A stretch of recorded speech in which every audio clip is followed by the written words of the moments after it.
Bisons.com, exclusively through Bisons TV, welcomes you to another exclusive production of Inside the Herd. I'm Ben Wagner with the Met great Mookie Wilson dropping by the Nickel City. Mookie, it's great to have you in town. Well, it's my first time here, but I'm enjoying it.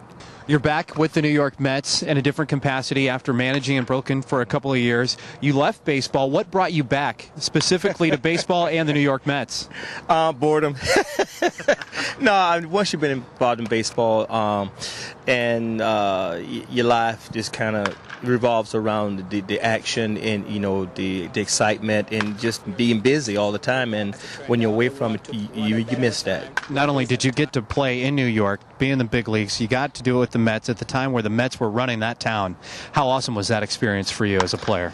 Well, it's an experience that you really can't explain. You have to really be involved in it and, just experience it, because there's nothing like playing in New York and winning in New York. I mean, there's just nothing like it. And New York has been a Yankee town for quite a few years, and for about a 10-year stretch there, the Mets came in and took over, and that was just a great feeling. And when you're competing against an organization that has the background like the Yankees, it's always a pleasure just to be able to be on the same page with them. There were so many popular figures and huge personalities on those Mets teams that you were a part of. How did you deal with the day-to-day activity, not only being in the big city like that, being recognized everywhere you go in the media? It's hard, and I think that it's a little more difficult than people think it is, and I think that's one thing that we try to help the young players understand, is that you not only have to play baseball, when you get to New York, you have to be a public relations guy, some PR. You have to really promote yourself and the team and the city at the same time. So you're not playing just for New York Mets, you're playing for the city of New York. I can't let you go without asking you about being at the plate in 1986, in Game 6, trying to force Game 7. What was going through your mind as you watched that ball trickle its way up the first base line?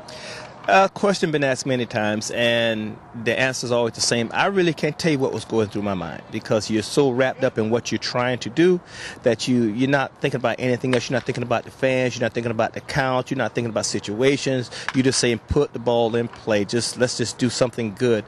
And basically, that's really what happened. Afterward, I watched the video hundreds of times, and half the stuff I don't remember. What about the moment right before you stepped back into the batter's box? Do you remember what went through your head then? Was the crowd ever affect? Do you remember looking down for signs?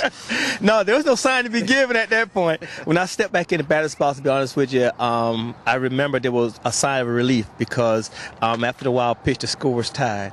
When I got there, we were losing, scores tied. I can't lose now.